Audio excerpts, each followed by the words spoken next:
evening, gentlemen. One of you want to talk to me and see if my speaker's loud enough? I can hear you. Can I hear you? Yes. I'm good. That's what I wanted, is trying to figure out if my speaker was loud enough. How you been? Hanging in there. Crazy times. Indeed. That they are.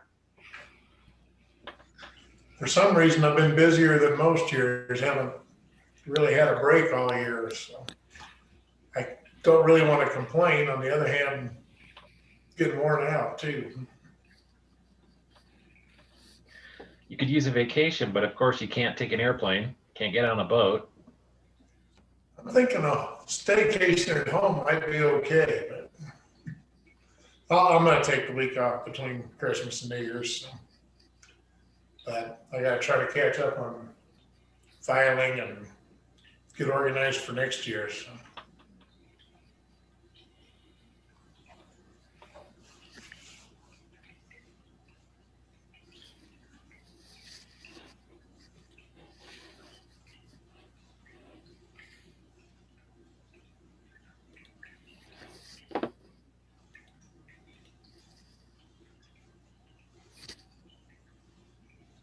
Ms. Schmitz, what's new with you? Endless Zoom meetings. You're doing what? Endless Zoom meetings. Was on a 6-hour mediation yesterday. A long time. Yeah.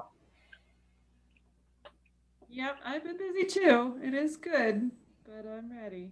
Yeah, I prefer that over not having enough to do. Yep. My typical year would have 1 or 2 weeks where I wonder what I'm going to do in 3 weeks, but haven't had that this year. That's good. What is everybody up to? Yeah, a lot of people just trying to do stuff since they're sitting at home anyways. Right. Well, that was a thing I learned when we tried to get a hot tub repair, that everybody's putting in pools and hot tubs and you can't get those people booked at all. Right.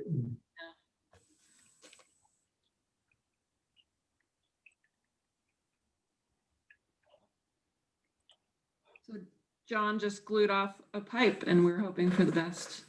We refilled it. We had a leak and we're like, we don't need that jet to work. So anyway, fingers crossed.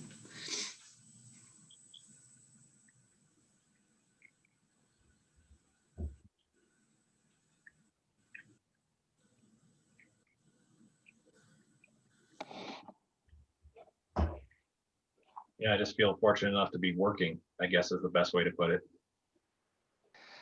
Yep. I remember, yeah, in April and May, it felt like just keep going as long as things are happening because it might stop at any moment. But then it didn't. For some, for many it did, but yeah. Sorry I'm late. We'll quit talking bad about you. Uh-huh.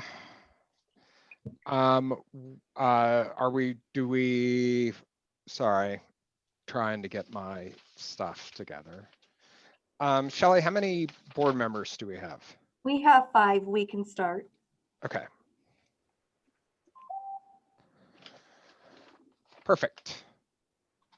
So I will call the Board of Adjustments and Appeals meeting to order. Ms. Warwick, if you could take the roll, please. I want to apologize. My camera keeps freezing, but I'm here. Mr. Rieger? Ms. Schmitz? Here. Mr. Friesen? Here. Mr. Thompson? Here. Mr. Taylor? Here. Ms. Hoffman? Chair Finn? Here. So the first thing we have is the approval of minutes from November 18th, 2020. I need a motion and a second. I move to approve the minutes from November 18th, 2020. Second. Perfect. So we'll do a voice vote. All in favor, say aye. Aye. Any opposed? No one's opposed them, so the approval of minutes are accepted. Approval finding of fact for case VAR 2020-007 4841 South Jason Street. I need a motion and a second. I move to approve. Second. Perfect. We'll do a voice vote. All in favor of approving the finding of fact, say aye. Aye. Any opposed? All right, so the approval finding of fact of VAR 2020-007 is approved. For case VAR 2020-009 3350 South Emerson Street. I need a motion and a second. I had a question. What's labeled as number 3 says that variances may be granted, and then it says 4 criteria, but this is a waiver and there's only 3 criteria. So can we just amend that and move it forward that way? We can. Okay, so we need to amend that. I don't need do I need a motion and all that to amend? No, I don't think so. Okay, so we'll amend it to from 4 to 3. Nice catch, Mr. Taylor. Just caught it. So as amended, can I get a motion for case VAR 2020-009 3350 South Emerson Street for the approval finding of fact? I move to approve. Second. All right, we'll do a voice vote. All in favor of approving, say aye. Aye. Any opposed? All right, so the approval finding of fact for VAR 2020-009 is approved. All right, so there are 5 members present, therefore 4 affirmative votes are required to grant a variance or appeal. The board is authorized to grant or deny a variance by Part 3, Section 60 of the Englewood City Charter. Anyone aggrieved by a decision rendered by this board may appeal that decision to a court of record. However, such appeal must be made within 30 days of the board's decision. Any approved variance is effective at the end of the appeal period. Building permits for construction associated with an approved variance will not be issued until the appeal period is ended. Building permits may be obtained and construction begin within 180 days of the variance effective date. Procedure for the meeting is that a case will be introduced, an overview will be given by staff. Applicant will present their request and reasons the variance should be granted. Proponents will be given an opportunity to speak. Opponents will also be given an opportunity to speak, and if needed, staff will again address the board. So I will open the public hearing for case VAR 2020-008. Jason and Stacey Colson, 2925 South Bannock Street. They're requesting a variance to encroach into the side setback of up to 3.1 feet, and also the bulk plane by up to 4 feet for a 2nd-story addition to an existing home. Staff, if you could please, also want to make sure we got publication. There was verification of publication posting that was sent out via email. Staff, if you could please get sworn in and give us an overview. Yep. Will, can you please raise your right hand? Do you swear or affirm under the penalties of perjury that you will tell the truth in this proceeding before the Board of Adjustment and Appeals? I do. Please state your name. Will Charles? Good evening, everybody. I'm going to go ahead and switch over to sharing my screen to show a PowerPoint.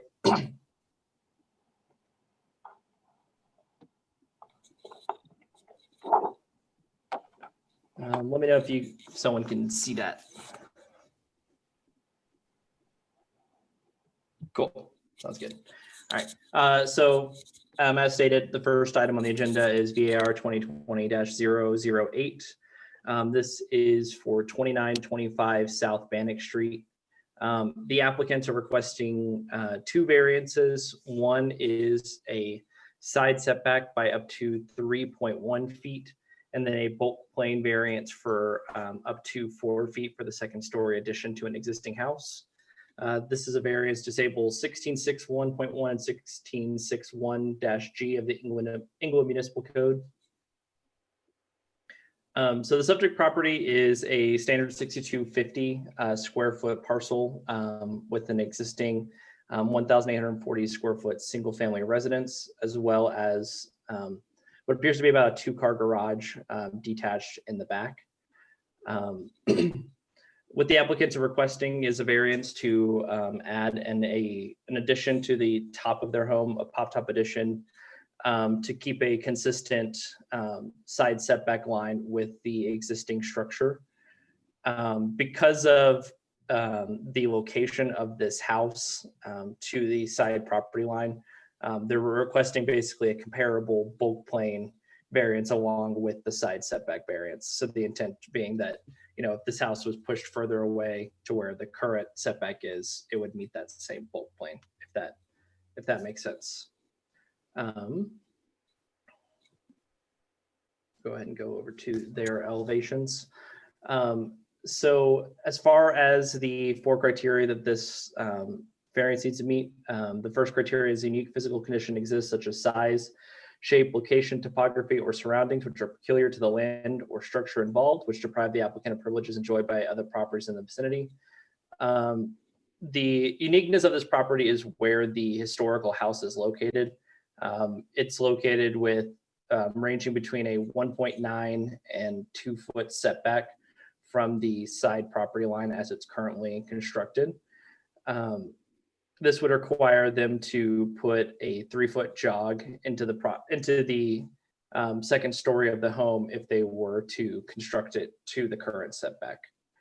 The second criterion is that the variance is consistent with the intent of the zone district regulations to secure public health, safety, and welfare. Staff did not find this variance, if granted, would cause any harm to public health, safety, or welfare. The third criterion is that the variance will not impair or permanently impair the use or development of adjacent conforming properties or alter the essential character of the neighborhood. This neighborhood has ranging from single family homes to new construction multifamily homes, including the one directly adjacent to this property. This current or the proposal would not encroach further than what is currently constructed on the property. As well, the neighbor was able to acquire 3 neighbor notifications. And then as far as the property directly to the north of it, at last checking is not currently sold. So there's no owner of that one. It is still, I believe under construction or recently completed. And the owners could probably clarify that all more than I can. The fourth criterion is that the variance is not a self-imposed difficulty or hardship. Where the current structure is located, as I've said before, staff finds that this indicates that it's not a self-imposed difficulty or hardship. And then as far as the bulk plane variance that goes along with it, staff found that with them wanting to do a pop-top addition, the location of it to the side property line would make it difficult to meet that bulk plane and be able to achieve a second story.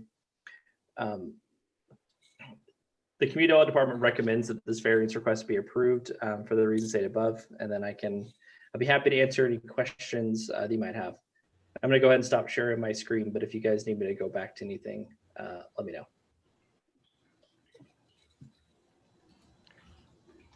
Questions for staff? I'd have one. You used the term historical house. Did you mean that it's literally a historical house, or is it just the existing house? Yeah, historical in the sense of existing. I don't know of any historical delineations or anything like that for the house.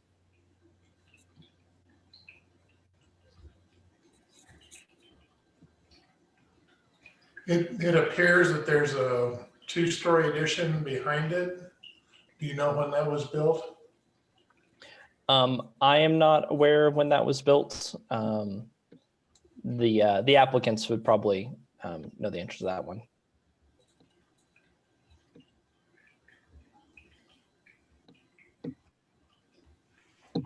I'm having trouble picturing. Would they be able to meet the bulk plane? But with the existing setback, I'm having trouble picturing how much that would take away from the second floor. Yeah, so as measured on the drawings they provided, it looks like the bulk plane as drawn would encroach about probably more or less about 3.1 feet. The 4 feet was written more just to give them a little bit of buffer so they don't have to come back if it was, half an inch or something into that allotment. But yeah, I mean, as far as the bulk plane goes, at that 45-degree angle, it would just make it tough for them to meet it, because basically at that point where the house meets, it would be a maximum of 19 feet tall under the current bulk plane, whereas a new build where it meets the bulk plane would be at 22 feet.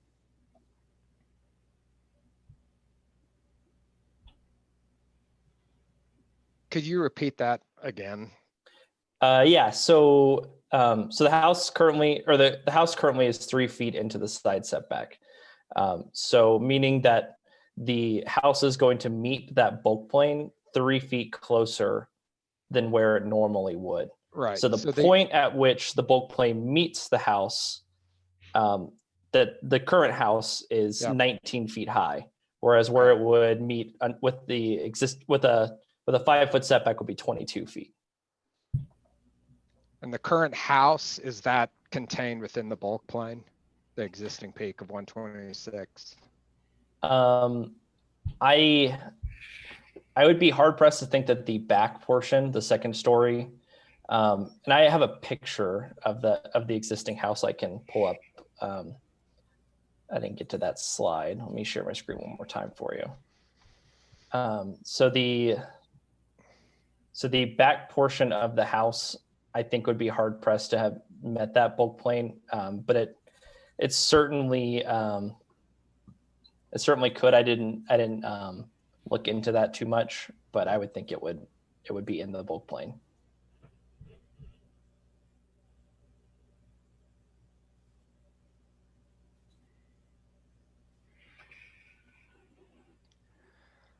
Any other questions for staff at this point? On the elevation, it looks like the roof overhang would come almost all the way to the property line. Is that similar to what the existing condition is? The existing condition, it looks like it maybe has a couple of inches. There are two roof overhangs that project over it. The applicants, again, might be able to be a little more precise than I am on that. But they are roof overhangs. And as far as roof overhangs go, they're allowed projections into those setbacks at 4 inches per foot. So that would be enforced as far as our building permit review.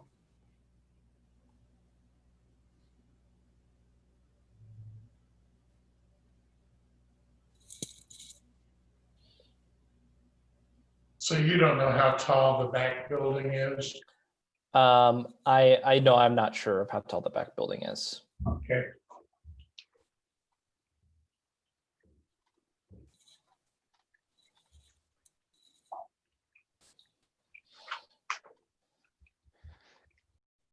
Any other questions for staff at this point?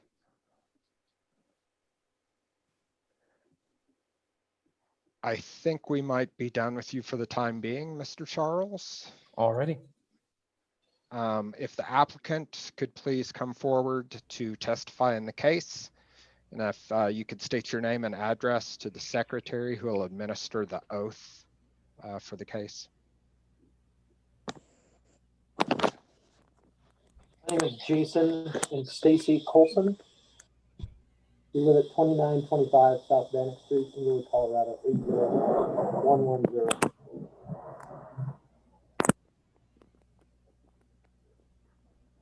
Ms. Warwick, you're on mute.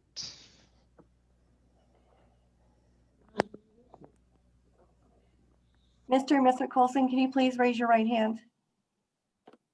Do you swear or affirm under the penalties of perjury that you will tell the truth in this proceeding before the Board of Adjustment and Appeals? I do. Thank you. Perfect. The Colsons, we received your packet. Is there anything you'd like to add to why you should have this variance? So the only questions that you guys have voiced that I can help clarify, the addition that is 2 stories tall in the back of our house was done prior to us purchasing it in 2003. It sounds like it was done somewhere in the 90s by the previous owner, who still lives in Inglewood down the street. The height of it, I don't know off the top of my head, but the roof line is supposed to follow that same roof line just all the way to the front of the existing single-story structure. Does that make sense? It's not supposed to exceed that roof line or overhang. So the new addition roof is supposed to match up to the existing second story? Okay. Exactly right. Yes. So it looks like on the drawings, that's not the way it's presented. Yeah, he's got a little bit different. The way that it comes up is it goes over on the other side is what I, this has been a year since we've sat down with the architect and the engineer. But I thought that the roof line followed the same roof line on the north side, but on the south side it was different. But I may be inaccurate on that. Okay. Board, question.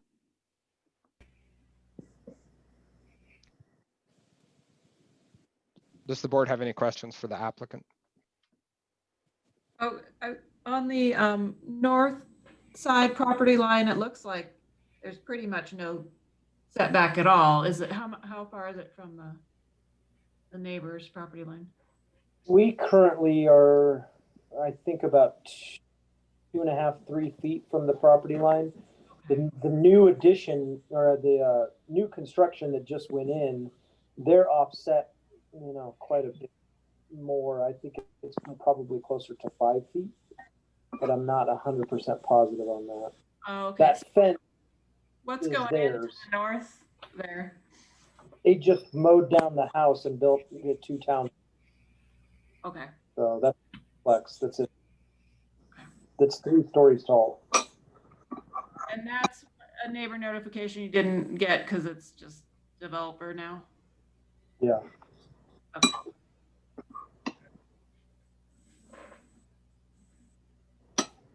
That was done, yeah. I mean, it's been done for about a month maybe, but it was started the ground in like June, July maybe. I mean, it was literally took maybe 2-3 months before they were. Yeah, when I got the gathered up the letters from the neighbors, there was nobody living in those duplexes at the time. Are they on the market? Are they ready for occupancy? On the market last time we could tell. Okay. Any other questions for the applicant? Go ahead. How much of the existing front building are you keeping? Are you like starting over from the floor? Or are you starting from the top of the wall? Well, we are reinforcing all of the you know, joints that matter. So we're gonna go in and put new joists underneath the house to support the additional load. We're doing the corners, you know, 16 on center. So, you know, for the most part, you know, it's the age of the construction that's in the first, you know, front part of the house is, you know, way outdated. So we're going to go back in and do all, you know, strengthening that up because I don't want any problems in the long term.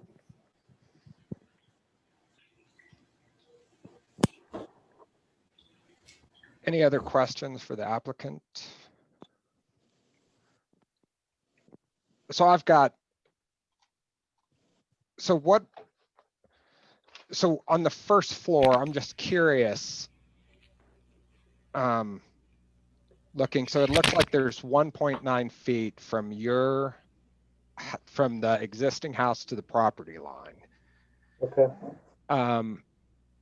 Why, I guess, why not kind of design something to actually use more of the space away from the property line?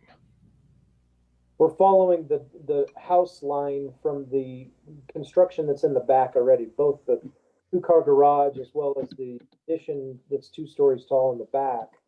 We're just following that same line all the way to the front, exactly where the house is now.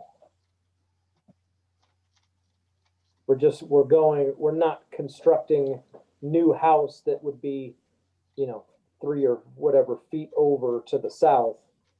That would make no sense for the front of the house to be 3 foot to the south, whereas the back, the 2-story existing addition would still carry that same property line or that same variance. Does that make sense? Yeah, so everything is along the property line in question, so that just, it's straight back. Goes all the way back. The garage is on the same line. Everything is on that same line. All we're doing is adding a 2nd story to that same line. And I'm like, that to me is the easiest to kind of understand. The bulk plane, I guess that, you know, it would be, and we can go back and revisit this with staff, because I think that's the variance that I'm kind of stuck on. So on the front house, you're building on the existing foundation? Yes. I've been looking at the street view from more of the north side, and they all line up existing together. Yes, that's correct.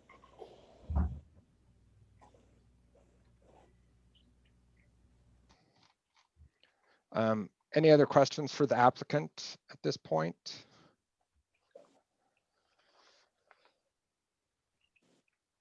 Okay, I think the Colsons, I think we are done with you for the time being. If we need to call you back, we'll obviously let you know since we're all on Zoom. Are there any persons present who wish to speak in favor of the request? I don't see anyone else online. Shelley, is there anyone else anywhere? Nancy, is there anyone present to speak in person? And I can't believe we make Nancy sit in that room by herself. My pleasure. So there's no one else there besides you, Nancy. So no one in favor or opposition. There's no public here with me. Perfect. All right. Does the board have any additional questions for staff, or does staff have any additional comments? No additional comments from me unless you guys had further questions. Can you put the picture of the house that it's not the one that you had? It showed kind of more of the street view.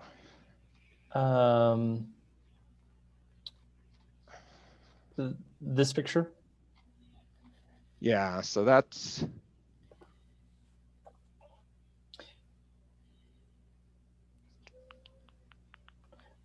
Yeah.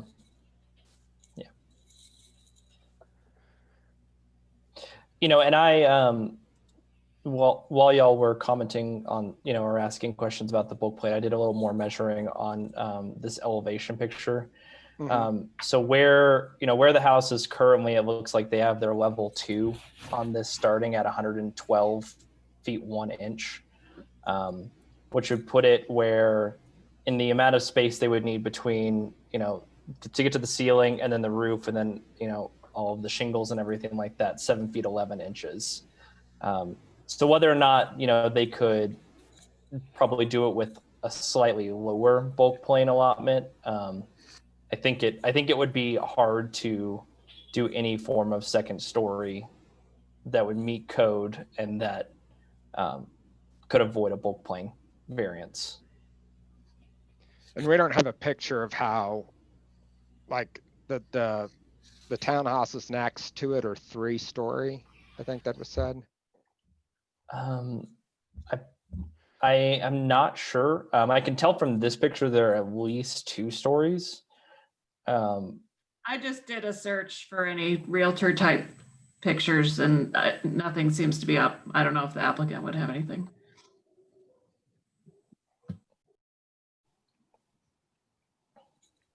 If you can give me a second, I might be able to. So hold on. So you would probably have to email those pictures in, I would think, Dugan. Okay. What was the question? So if he shows us pictures that are on his phone, how does that become part of the record? We are recording Zoom, but would he have to then email them, or how does? He has those pictures right now. Well, we were discussing that there was to see if we had a picture of how big the townhomes were next door, and he said he might have something on his phone. Well, to be honest, all that information should have come in before the hearing, but if he can get it to you while the hearing's underway, he would have to email it to Will, and then Will would have to provide that, share screen or something of that nature. Right. So that would be how we'd have to handle that, if they can be emailed to Will quickly.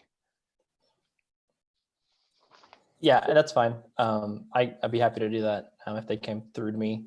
I can tell you though, it seems like your standard new construction, one of these townhomes. So my question, I guess, would be compared to the townhomes there and the proposed height of the new construction, what would be the height difference? I would wager to guess that at the closest point of this, that this house would be lower than the highest point of the duplex. I mean, to me, that would be something that to take into consideration if we're looking at giving a variance of the bulk plane. Yeah, and from the picture, from kind of the secondary picture that I showed in that presentation of the side of it, you can kind of see that too. It seems like it's a fairly tall duplex comparative to the back portion of the home.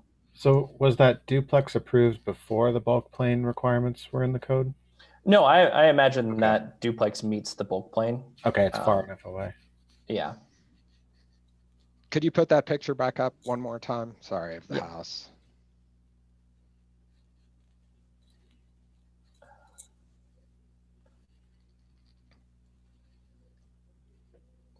So you can kind of see it on the side. I don't know if you can see my mouse or not, but. Okay. Any other questions for staff at this time? Any other questions for the Colsons at this time? All right, so I will close the public hearing. For discussion, I need a motion and a second.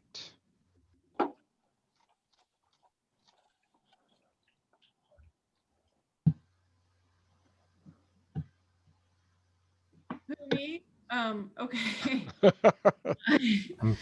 Hold on, let me get my page in front of me.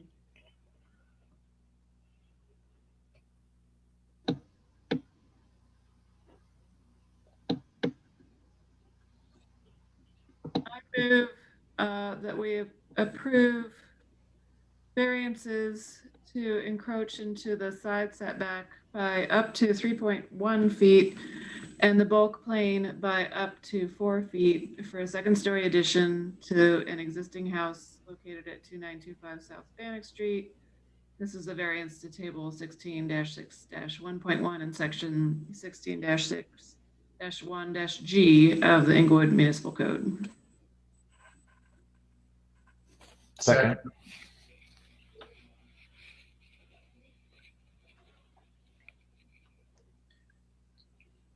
You're Oh. muted, Tom. You're on mute again. All right, perfect. We got a second discussion. You know how I like continuing existing lines, so I think it fits into that interpretation that we've used before. Yeah, I mean, for me, the bulk plane is kind of the thing that I'm stuck a little bit on. And I would agree with you. I mean, I sort of was too. I would like to see us amend this variance for the height to state specifically cannot go higher than the building behind it. And then I'd be okay with leaving it that way because it does continue the same planes. If it's just an open blanket, it's then a foot taller. I don't really want to see that. So I would probably want to change that wording a little bit. So Randall, are you talking about a not to exceed kind of wording? Yeah, so instead of the 4 feet for the secondary addition, it'd be not to exceed the existing height of the rear building. Oh, I see. I see. So we would, if the back part does violate the bulk plane, then we'd basically be giving a variance for the front to match the back and violate the bulk plane. Correct. Yeah, all we can see from the elevation is that the peaks are at different spots, but yeah, it's not a great picture because that's, I mean, it looks like the peaks are different and I don't know if that's. But I think the peak is different height, it is higher, but it's further south. Along the north side, they're saying that it's gonna match up. And as I look at the north elevation on the old Google pictures before the townhouse was built, that all makes sense to me.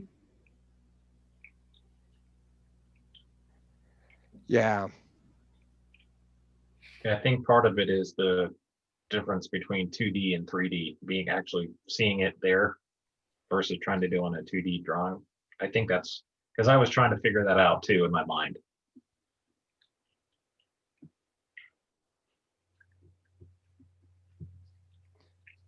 Yeah, I mean, I would be, to me, I think Randy's comment makes sense.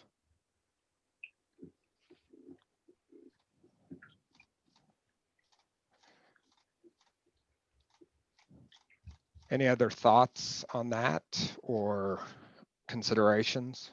I mean, yeah, that would help us with the first criterion about, because really the unique physical condition is the existing structure, not just the foundation and the location, but also the back. The height. Yeah. Yeah. That it's not, because otherwise it is, I think, more self-imposed, because if you're going above it, I think it's self-imposed. But if you're matching it, I'm a little bit more, you're matching what's there.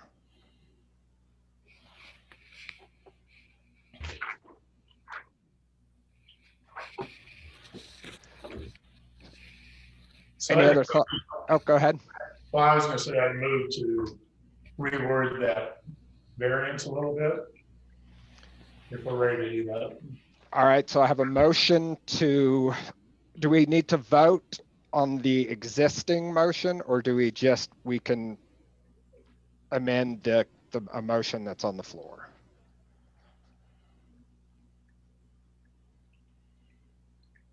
Dugan, Dugan? Where am I? Where's my? There. Sorry. So Dugan, if we want to amend the existing motion, Yeah. what action would we need to take? Do we need to vote on the existing motion, or can we just have a motion to amend the existing motion and vote to see if we want to amend it? The amendment. Say that again. There was a ding. That's my phone. I'm a popular guy. Who made the amendment? So Randy would like to amend the motion. So we have a motion to amend, but we don't have yet a second, but I'm sure we can get one, but I'm trying to figure out how we need to treat the first amendment. The first motion. The first motion. There's a motion to approve. Yep. And there's a motion on the table. Correct? Yep. There's a motion to approve on the table, but then there's also now a motion to with a condition or an amendment, correct? Yes, correct. Thank you. Then what you do is you ask if everyone is agreeable to the motion, to the amendment, and then you have Randy restate the motion with the amendment. Okay. So we have Randy, Mr. Friesen's motion. We will do a voice vote on if everyone is okay with the motion. All those in favor say aye. Aye. Aye. Is there any opposed? There is no opposition. So Mr. Fries. Have Randy restate his motion with the amendment. Could you please, yep. So I move that we change the wording where it says, in the bulk plan up to 4 feet, not to exceed the existing structure height for a second story addition of the house. That's the motion in the amendment, correct? No, that was just the amendment. That is the amendment. All right, so we need you to state the whole motion and containing the amended portion of it. I can. I'm ready. Perfect. Okay. I move to approve a variance to encroach into the side setback by up to 3 feet and the bulk plane by up to 4 feet, comma, not to exceed the height of the existing structure, comma, for a second story addition to an existing house located at 2925 South Bannock Street, Inglewood. This is a variance to table 16-6-1.1 and section 16-6-1-G of the Inglewood Municipal Code. Is there a second? I second. All right. Do we want to discuss this anymore, or are we ready to vote? Any other discussion? Going, gone. All right. Ms. Warwick, you're back up.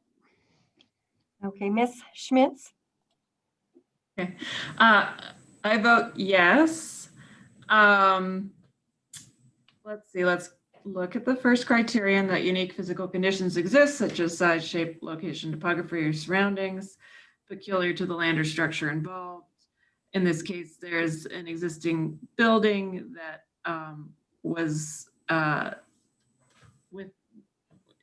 encroached into the side setback before there were side setback rules that would have prohibited that, and the addition continues the structure upwards along that same line. Otherwise, it would require inset on that second floor that didn't match the existing building. So that criterion is met. Second criterion, consistent with the intent of the zone district regulations to secure public health, safety, and welfare. There's no issues with any of those things. Third criterion is the variance will not permanently impair the use or development of adjacent conforming properties or alter the essential character of the neighborhood. There are similar height houses in the neighborhood. There's no further encroachment than already exists. It's just continuing lines that already exist. So none of those things are issues. Fourth criterion is that the variance is not a self-imposed difficulty or hardship. And as we discussed, since it is continuing existing lines, it's not a self-imposed difficulty or hardship. Mr. Friesen, Vote yes for the reasons stated. Mr. Thompson, I vote yes, actually for the reasons stated. Mr. Taylor, I voted yes for the reasons stated. Chair Finn, Oh. Tom, you're on mute. I voted yes for the reasons that were actually excellently stated. motion passes 5-0. So that closes case VAR 2020-008. So the public hearing for case VAR 2020-011. The applicants are Eric and Jane Altman. The property is 2880 South Corona Street. They're requesting a variance for existing structure to encroach the rear setback by 14 feet. Mr. Charles, again, the verification of the publication posted was emailed out. Mr. Charles, if you could please give us a view and you were an overview and you're still under oath. Sounds good. I'll go ahead and Hold on switch now. over to the, oh, sorry. Dugan, do I need to swear him in? Yes, you should swear it in because it's a different matter. Different case. Sorry, that was my fault then. If you could be sworn in. Do you swear or affirm under the penalties of perjury that you will tell the truth in this proceeding before the Board of Adjustment and Appeals? I do. Thank you. And Will Charles. Okay, so I'll go ahead and switch over to the presentation again, and then we can go from there.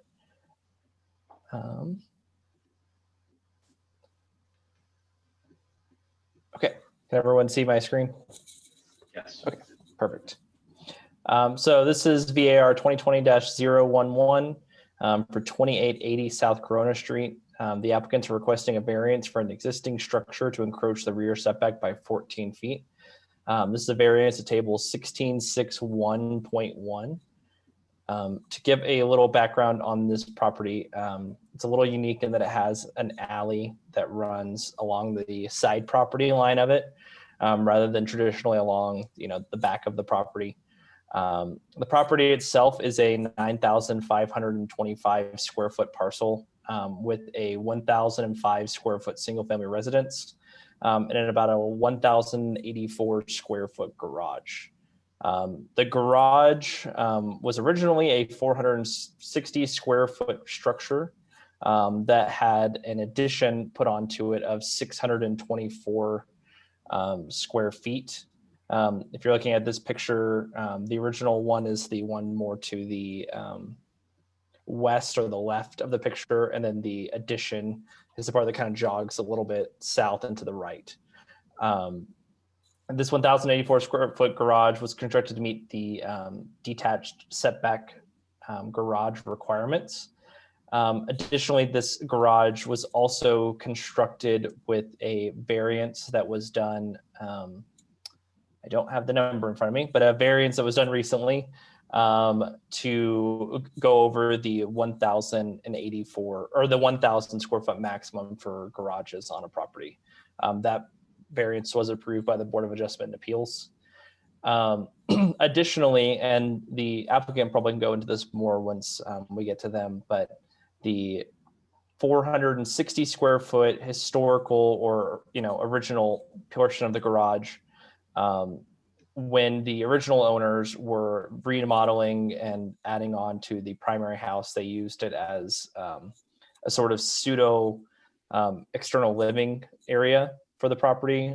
So there's, water, sewer, electricity, all that already tapped into this 460 square foot section. From there, it's been used from various things, from storage to garage to a what's currently, I believe, a one bedroom, legal non-conforming little addition into the garage.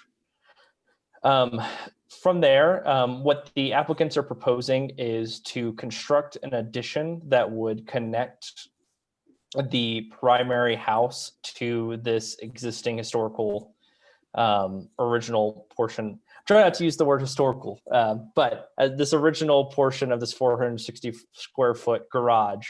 What that will do, though, is that the existing garage, which does meet the garage setbacks for detached garages, will now become part of the principal structure, thus pushing the existing garage 14 foot into this new 20 foot setback.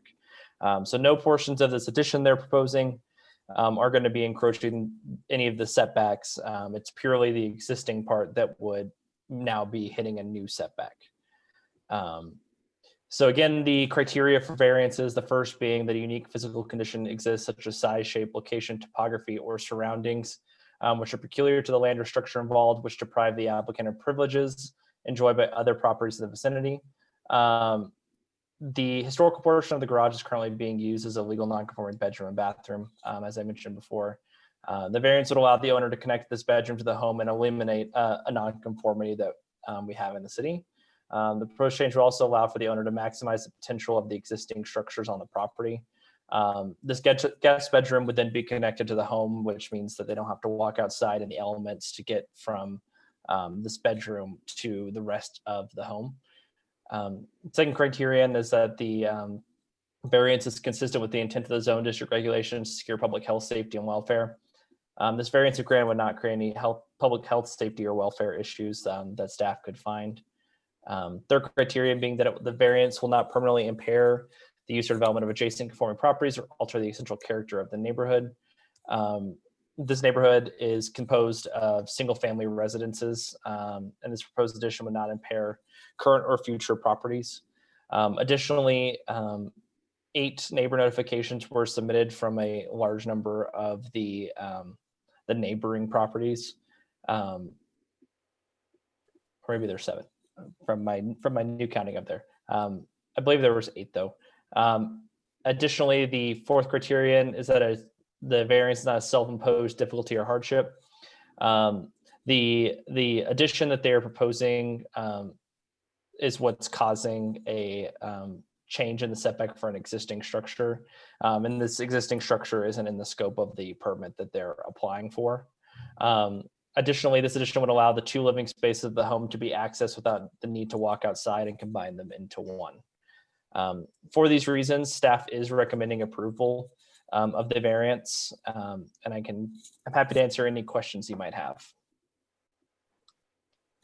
Any questions for staff at this point? Will, I do have a question. So, sorry, the drawing just came back off, but. Oh, do you want me to put it back up? No, that's okay. So as it stands right now, the detached garage actually meets the setbacks, correct? It meets the setbacks for a detached garage. For a detached garage. So what you're saying is having them combine the two, which, by the way, it appears as though the new addition doesn't, I guess, encroach on those 20-foot setbacks.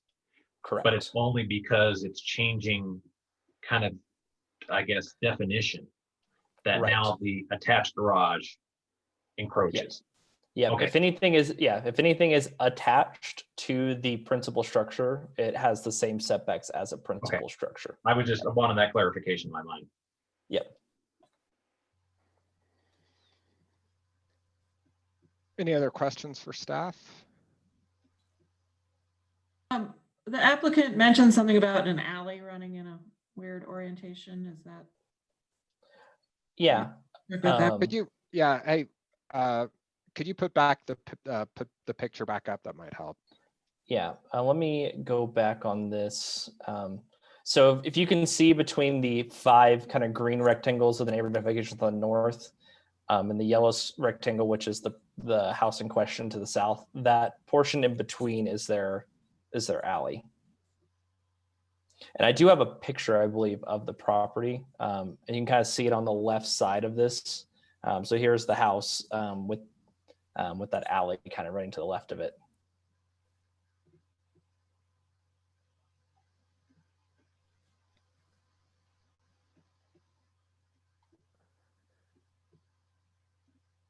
So if there was an alley behind the house, there would be no setback, right? Because then they would have a garage that could open onto the alley? Or would there still be a setback? And no, the same setback issue would be there. You know, the main difference that this alley makes is that, you know, right now this garage is the size where, you know, forgetting that it has, you know, this living space in there. If you were going to construct a garage of this size, it'd be about a 5-car garage, right? With about a 20-foot depth and then somewhere around a 50-foot width. So if you had an alley running along the back side of the property, you'd probably put that 50 feet of width running kind of parallel with the alley. But because this alley is on the side, you know, to get the doors, you got to face it perpendicular to the rear of the property, which means that this garage is now getting closer to the house than a normal garage would, if that makes sense. But the main part is, you know, that kind of makes it unique is that there's that living space, I would say, in there.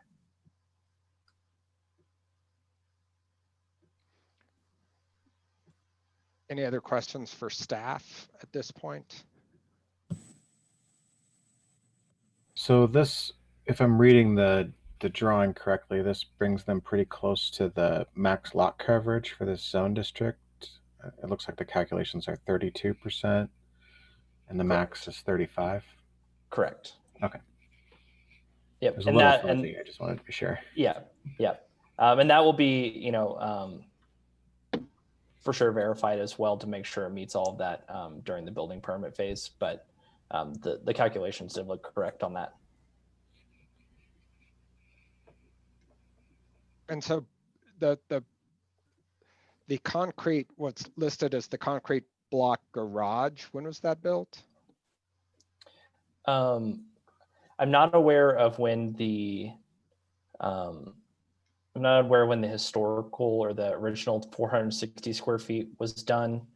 The variance for the 650 square foot ish addition was done in, I believe, either late 2016 or early 2017.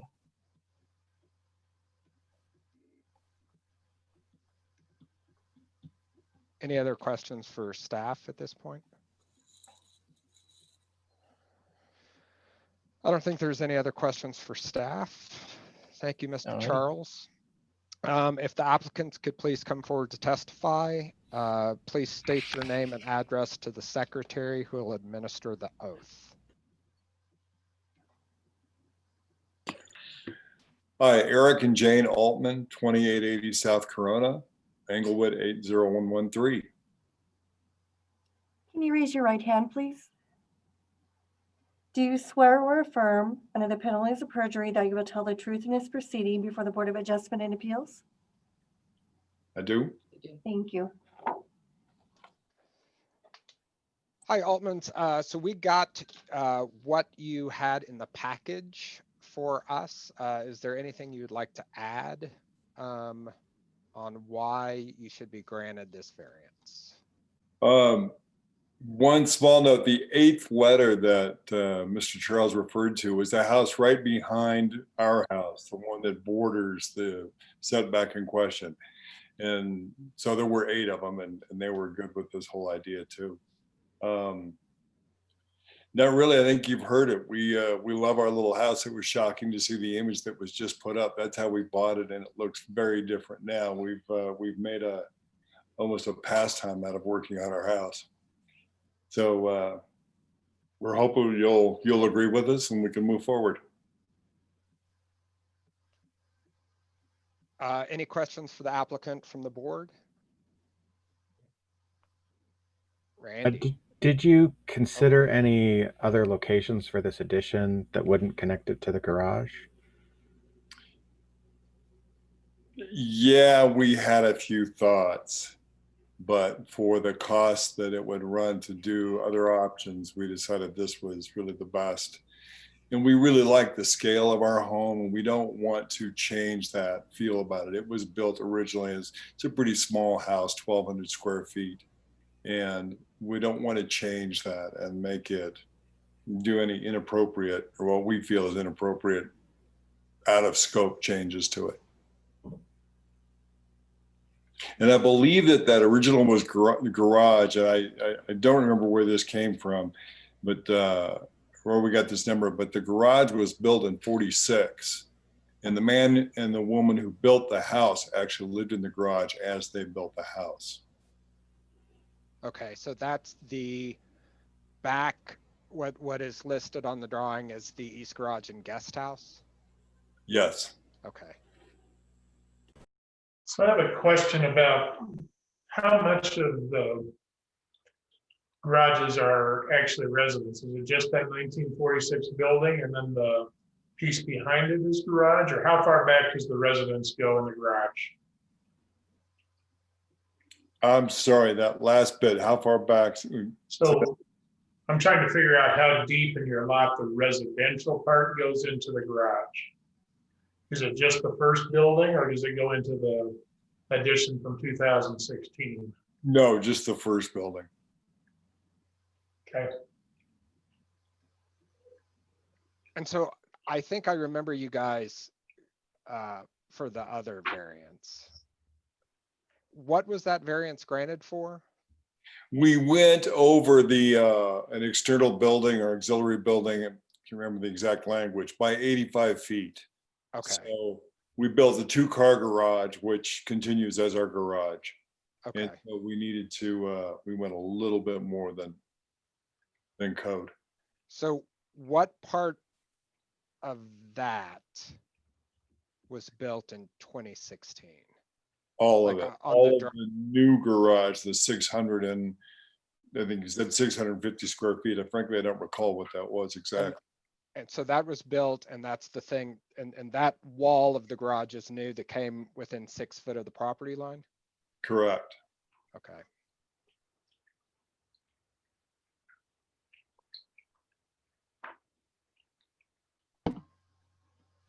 At that time, when we built the garage, we did not have plans for connecting. So that's gonna be, so that's part of what gives me a little bit of heartburn, to be honest, because I look at this and I think, wow, if I wanted to do this in the future, I should build a detached garage and put it back there, and then I could come back and attach it. That's what I'm trying to get past in my head. And I'm not saying that's your intent, but I'm trying to, you know, that I guess that's what I'm now turning in my head, is what would prevent people in the future from doing this. Well, the kind of like seeming insanity of trying to come up with a plan to connect these two and what we have gone through to do it, I think would probably kind of quell the thirst of a lot of folks. It's a whole lot that we're going to do to make this plan come into, you know, into reality. But it really enormously improves, you know, it improves our home. But we, again, we didn't think about that originally. It just didn't, we couldn't figure out how you would connect the two up. Thank God for a good architect. So was that, when you bought it, was that garage already a residence? Yeah, it was, yeah, I mean, it had, you know, the plumbing was all set up. It was a pretty scabby looking place. I think it was used for storage, but it was all there. Any other questions for the Altmans at this point? All right, I don't see any other questions. Altman, thank you. We might return to you. I appreciate you speaking for this. Are there any people present to speak in favor or opposition anywhere? Nancy? I don't, isn't it? Poor Nancy. Hold on a second. There's still no one here. Thanks, Nancy. All right. Have a great holiday, everyone. Thank you, you too, Nancy. Staff, do you have any other comments? If I could just kind of make my own observation about, your kind of question about what would prevent someone from kind of doing something like this in the future. I think that's the part where this alley location really comes into play, because on a normal property where this alley isn't there, there's a huge gap between the primary structure and detached garages. As well as with this living space in it, it's kind of more the reason why you'd ever want to attach something that, would be a detached garage, and kind of limits the locations of which you can do these additions and, kind of meet that goal, right? Because, I'm sure a part of the goal is to not have to walk out in the weather to get to a different living space. And whether you attach that where they have it proposed or whether you attach it somewhere else on the property, it doesn't make a difference to the issue of this setback problem. So that'd be my only addition to it. But any questions for staff while we have them here still? All right, no other questions for staff. So I will close the public hearing. Do I have a motion and a second for discussion?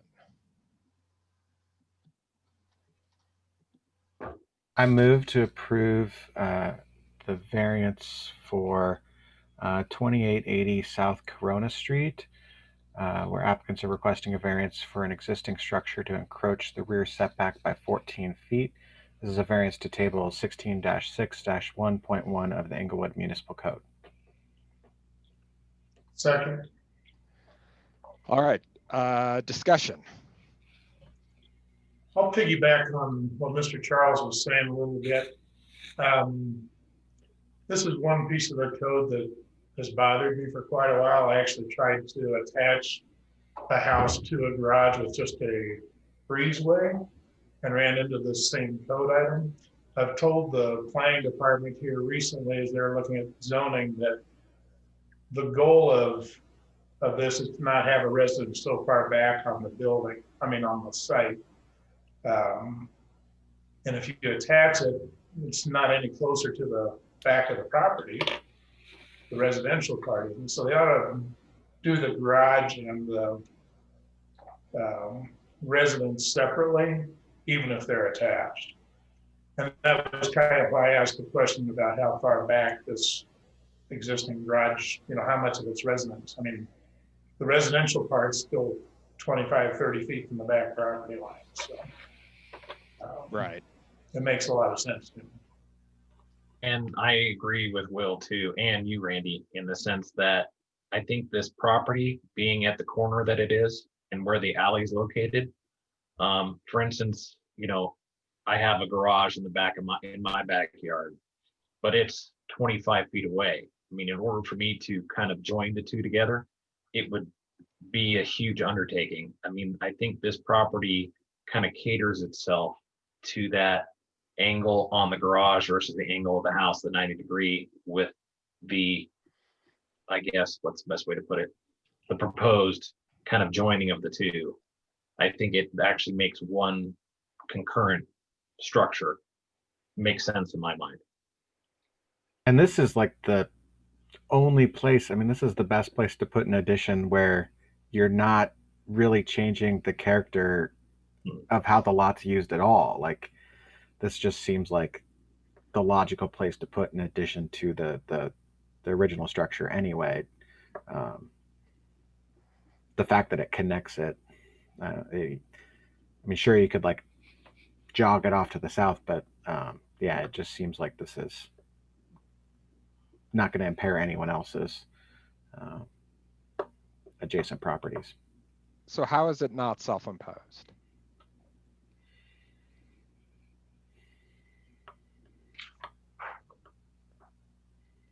It's self-imposed in the same way everything is, where they bought a weird layout weird house. property. Yeah, And I mean, go ahead. go ahead.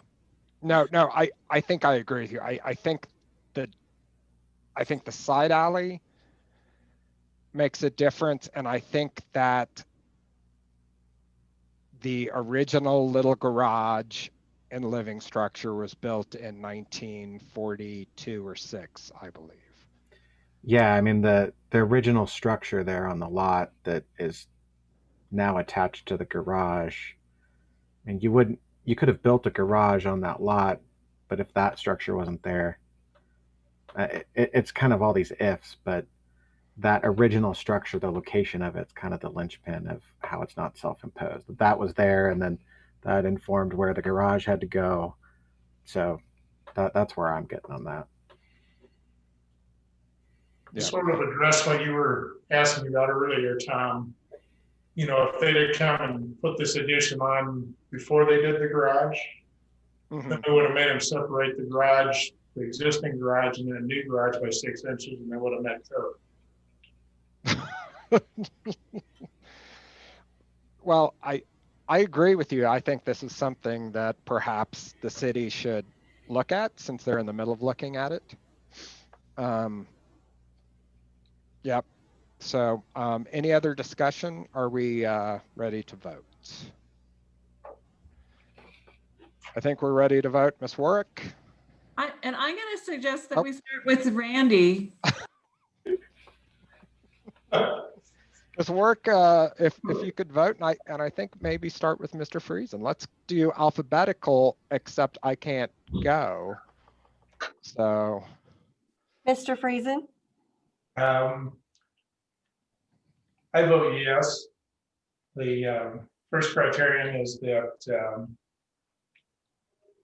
physical existing conditions exist, such as size and shape, and certainly with the alley and where the existing garage are, that is the case. The second criterion is that it's consistent with the intent of the zone district regulations. This will not impair any public safety or welfare. The third criterion is that variance will not permanently impair the use or the development of adjacent conforming properties or alter the essential character of the neighborhood. And I believe it will do that. It fits together with what's already there. The fourth criterion is that the variance is not a self-imposed difficulty or hardship. And I would argue that with the existing part of the garage already being residential, this is not really a self-imposed difficulty. Ms. Schmitz, I vote yes for the reasons stated. Mr. Thompson, I vote yes for the reasons stated too. Mr. Taylor, I voted yes for the reasons stated. Chair Finn. I also vote yes for the reasons stated. So.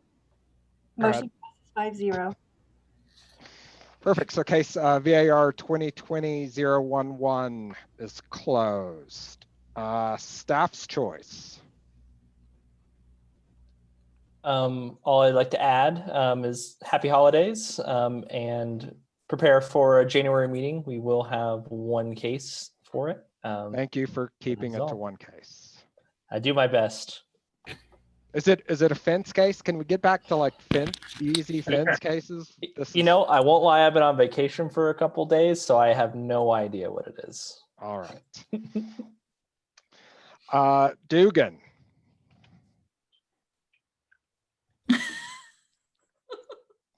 Dugan. I think he's just laughed. I think you got an important phone call. Yeah, the damn phone key. I should just. Oh, I know. There's a mute button on. Apologies. I have nothing else to add, but have a great Christmas and good holiday. You too, Dugan. Anyone, the board, anything? Just want to say happy holidays. Everyone, please be safe.